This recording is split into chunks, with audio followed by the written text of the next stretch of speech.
अभी हम reaction of aldehyde with hydrogen cyanide के साथ करते हैं। तो हाइड्रोजन साइनाइड जो होता है ये वीक एसिड होता है। वीक एसिड क्यों? देखो हाइड्रोजन साइनाइड का पीके वैल्यू कितना होता है? हाइड्रोजन साइनाइड का पीके वैल्यू जो होता है 10 होता है ना। तो हाइड्रोजन साइनाइड और किसका इक्वल होता है? फिनॉल का, है ना। फिनॉल का भी पीके वैल्यू जो होता है वो 10 ही होता है। तो हाइड्रोजन साइनाइड वीक एसिड होता है। तो वीक एसिड होने के कारण क्या होता है कि कार्बोनिल कंपाउंड जैसे एल्डिहाइड कीटोन के साथ रिएक्शन नहीं करता है। तो इसीलिए क्या करते हैं, हाइड्रोजन साइनाइड को यानी कि CN माइनस आयन उसको न्यूक्लियोफाइल बनाने के लिए पहले बेस कैटालाइज किया जाता है, बेस के साथ रिएक्शन किया जाता है। बेस के साथ रिएक्शन करने के बाद CN माइनस प्रोड्यूस होता है। लेकिन यहाँ पे एक चीज ध्यान देना है कि KOH या NaOH के साथ हमको नहीं रिएक्शन करना है, ठीक है। क्यों नहीं रिएक्शन करना है? क्योंकि इसके साथ अगर रिएक्शन करेंगे ना तो हम ये जानते हैं ऑर्गेनिक कन्वर्जन में CN होता है, ठीक है। तो जब हाइड्रोलिसिस करते हैं तो क्या बन जाता है? एसिड बन जाता है कि नहीं। तो हमारा जो सियानोहाइड्रिन बनना चाहिए वो क्या बन रहा है? एसिड बन जा रहा है। तो हमारे NCERT में जो दिया है वो गलत दिया है, ठीक है। तो हम क्योंकि उसमें दिया है OH माइनस, तो फिर हम यहाँ पे स्ट्रॉन्ग बेस यूज करेंगे।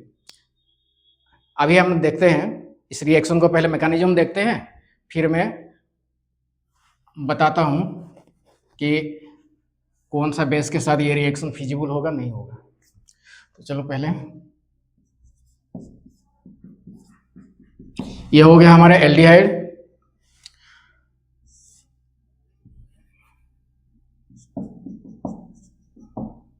तो इसमें हमने एक बेस लिया, ठीक है। ये बेस क्या करता है? हाइड्रोजन को एक्सट्रैक्ट करता है और यहाँ पे CN माइनस बन जाता है। CN माइनस फिर क्या करता है? अटैक करता है इसको। तो यहाँ पे हमारा बन जाएगा O माइनस और यहाँ पे ये CN। फिर यहाँ से क्या होता है? फिर ये वाला दे देता है बेस।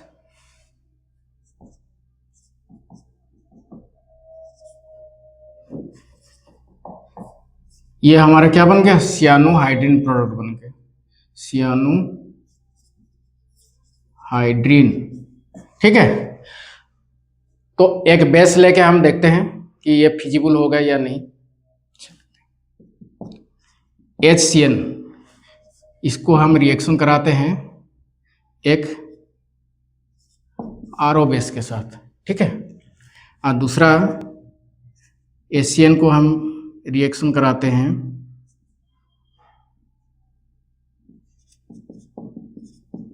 ये भी बेस हो गया। इनमें से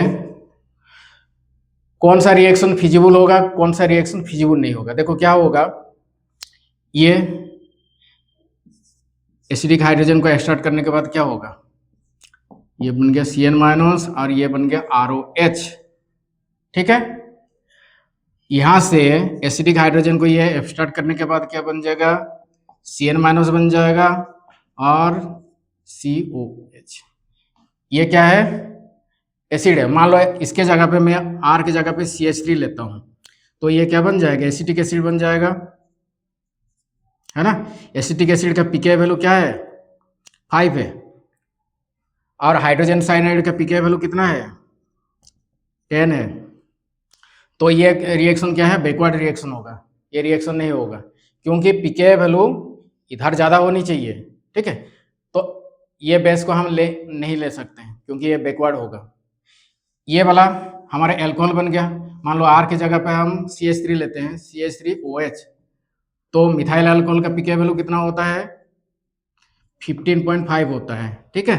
और हाइड्रोजन साइनाइड का पीके वैल्यू 10 है, तो ये पॉसिबल है। तो यहाँ पे हम बेस जो ले रहे हैं, बेस ऐसे एल्कोक्साइड को हम बेस के रूप में ले सकते हैं, ठीक है। तो इस प्रकार के एसीटेट जैसे आयन को हम बेस के रूप में नहीं ले सकते हैं, क्योंकि इसका जो कॉन्जुगेट जो एसिड जो बनेगा वो स्ट्रॉन्ग एसिड बन रहा है। तो हमारा यहाँ पे हाइड्रोजन साइनाइड का जो पीके वैल्यू जितना है, राइट साइड में जो प्रोडक्ट कॉन्जुगेट एसिड जो बनेगा उसका पीके वैल्यू ज़्यादा होनी चाहिए, तभी जाके रिएक्शन पॉसिबल होगा, ठीक है। तो एनसीईआरटी में जो लिया गया है OH लिया है, OH माइनस लिया है, इसका मतलब है कि KOH लिया होगा। तो ये रिएक्शन KOH के साथ संभव नहीं है कि सियानोहाइड्रिन हम बना दें, क्योंकि अगर हम KOH लेंगे तो फिर क्या होगा, ये सियानोहाइड्रिन नहीं बन के हमारा एसिड बन जाएगा, हाइड्रोलिसिस हो जाएगा ना। इसीलिए एनसीईआरटी में जो दिया है वो गलत है, ठीक है। ये मैं नहीं बोल रहा हूँ, ये कोटा के बड़े बड़े जैसे जो एक्सपर्ट टीचर जो हैं वो भी यही बोलते हैं।